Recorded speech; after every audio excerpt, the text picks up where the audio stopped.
Hola oyentes de Radio Sefarad, volvemos a comunicarnos con Ricardo López Gotis, historiador argentino, para seguir hablando de las edades del totalitarismo y en esta ocasión de un capítulo que va a recibir dos partes porque es muy importante, es el tema de la famosa conspiración, entre comillas, de los médicos judíos, ¿no? Exacto. Esto es un tema muy importante y muy complejo, porque marca el final del estalinismo y entonces tenemos que desentrañar un poco lo que estaba ocurriendo en la Unión Soviética después de la Segunda Guerra Mundial y cómo es que este es el capítulo final del estalinismo en cuanto a la persecución a los judíos. Sabemos que no es una persecución abierta antisemita, sino que se la disfrazó como antisionista, pero ya hemos ido relatando cómo es que en distintas instituciones científicas o artísticas deliberadamente se fue desplazando a todos los judíos de posiciones importantes, es decir, en los teatros, en la literatura, en las academias científicas, en las universidades, cómo es que se los fue desplazando y se los acusó de ser nacionalistas burgueses porque el sionismo era interpretado como una ideología burguesa. Esto entonces comienza en 1949 con gran fuerza y los médicos no estuvieron exentos de esta persecución.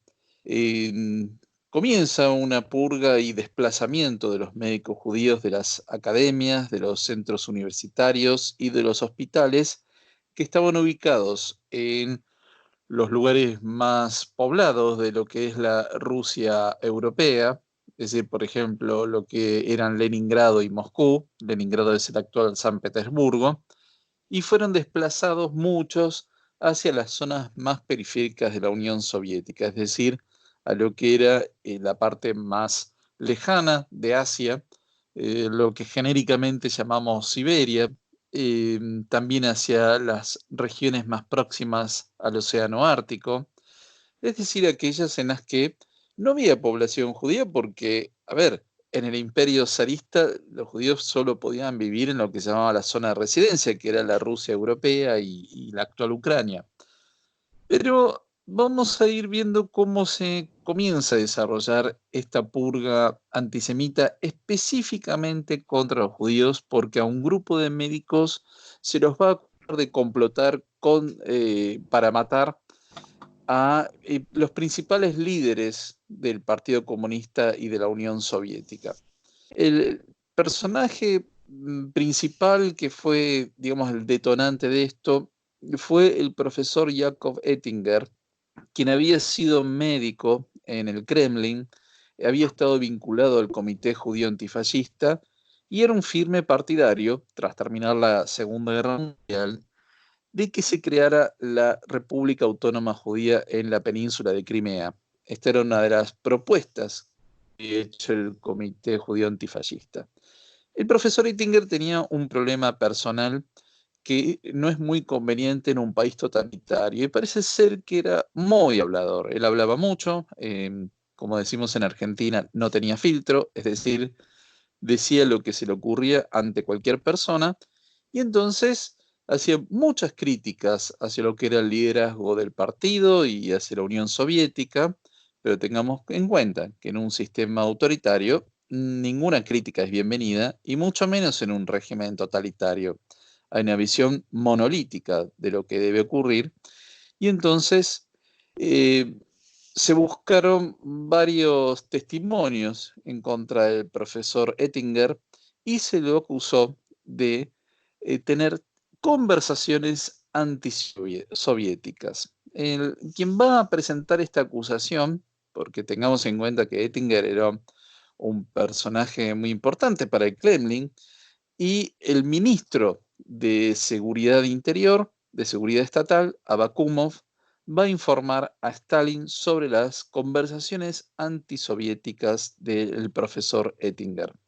El 18 de noviembre de 1950, Ettinger fue arrestado, acusado de difamar a los líderes de la Unión Soviética y del Partido Comunista Soviético.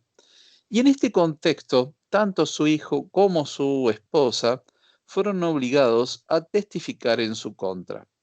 Y, por ejemplo, la esposa, acá hay un dato de color, dijo que, por lo menos en la confesión firmada, afirmó que Oettinger junto a su hijo escuchaban los programas de la BBC por radio y el programa Voice of America, lo cual estaba prohibido en la Unión Soviética, escuchar transmisiones radiofónicas procedentes del extranjero, sobre todo de los países occidentales.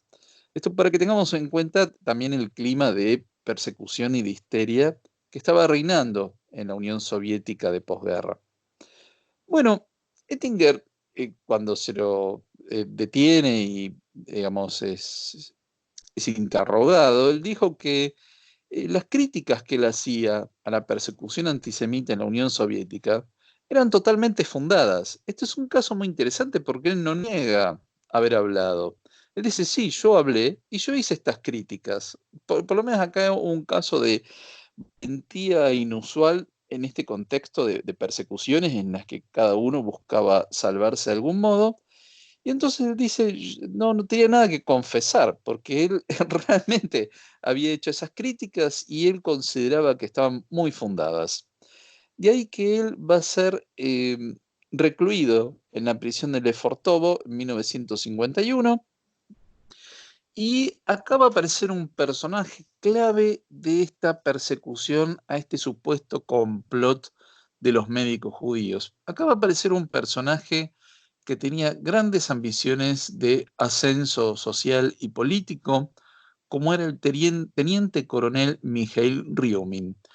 Y Ryumin va a ser quien va a acusar a un grupo de médicos de ser nacionalistas y que estaban difamando tanto al Partido Comunista como a la Unión Soviética.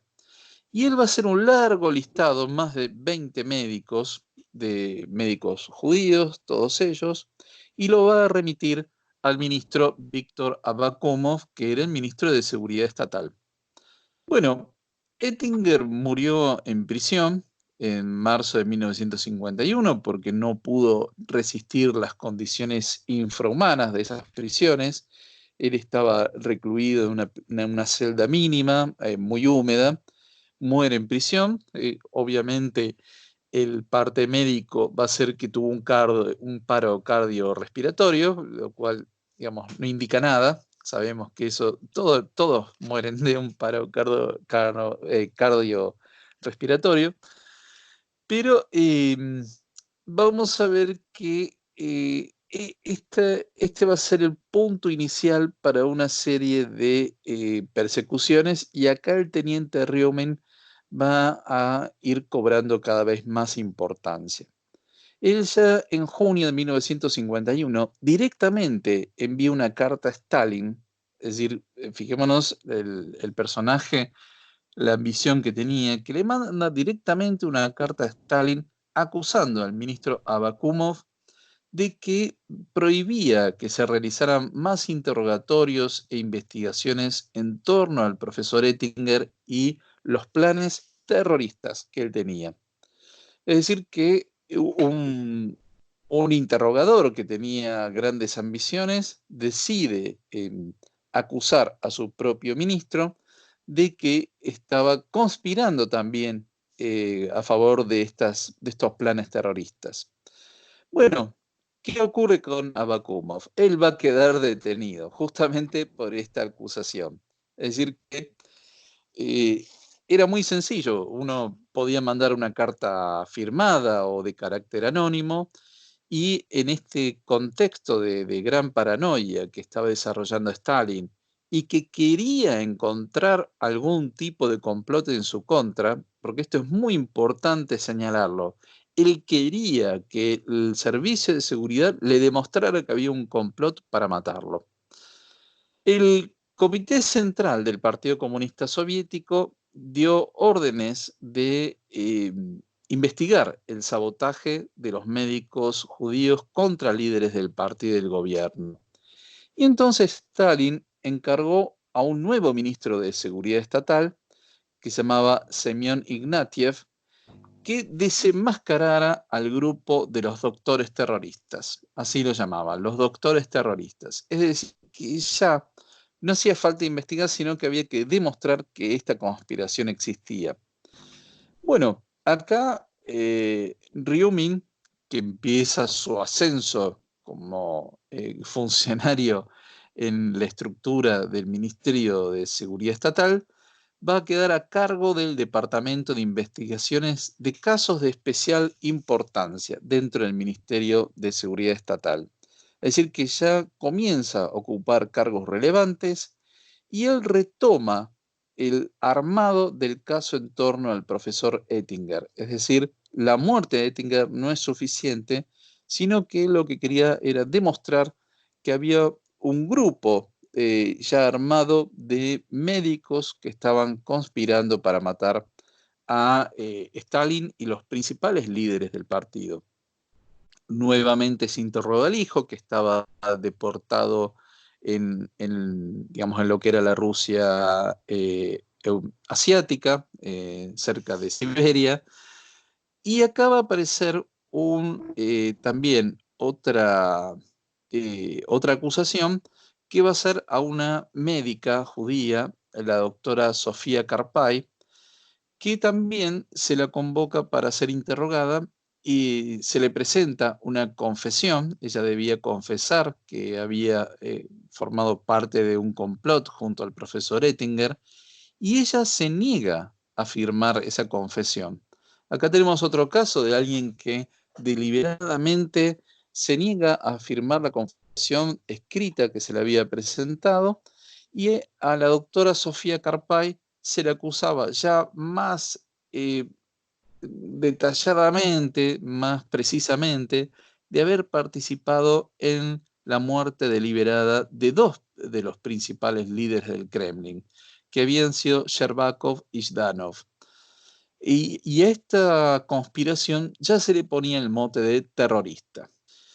Bueno, acá aparecen dos personajes importantes que habían muerto, justamente dos líderes del Kremlin que habían muerto, que eran Shcherbakov y Zhdanov, de quienes ya hemos hablado en alguna ocasión anterior, y que en realidad, ¿qué ocurría? El gran problema que tenían los médicos es que no tenían las condiciones suficientes para hacer un buen tratamiento a cualquiera de sus pacientes, ya fueran del Kremlin o ya fueran personas comunes.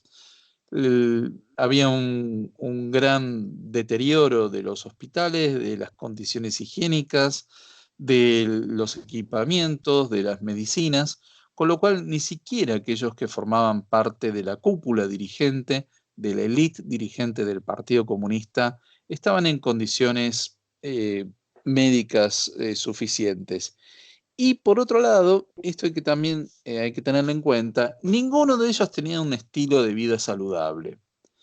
Por ejemplo, Zhdanov era un alcohólico, él tenía dolores por artrosis, y la medicación que él se había prescripto, seguramente ningún médico lo hubiera hecho, era tomar mucho alcohol. Entonces, obviamente, cualquier tratamiento que se le brindara, él se había convertido en un alcohólico, y por lo tanto todo era inútil. Bueno, Stalin amenaza al nuevo ministro Ignatiev de que él iba a terminar, igual que su predecesor Abakumov, en prisión si no descubría el complot. Es decir, que le pone una presión muy fuerte, que él tenía que demostrar que había un complot, sea como fuere. Y entonces acá Ryumov, siempre buscando seguir ascendiendo, aportó más información y acusó a Abakumov de colaborar en ese complot. Acá va a aparecer entonces una carta que estaba guardada en los archivos cuando empiezan toda esta investigación a ver cómo crear este caso en contra de los médicos judíos. Aparece una carta de una médica, Lidia Timashuk, que había sido enviada en 1948 y hablaba de la negligencia médica en el tratamiento a Zhdanov.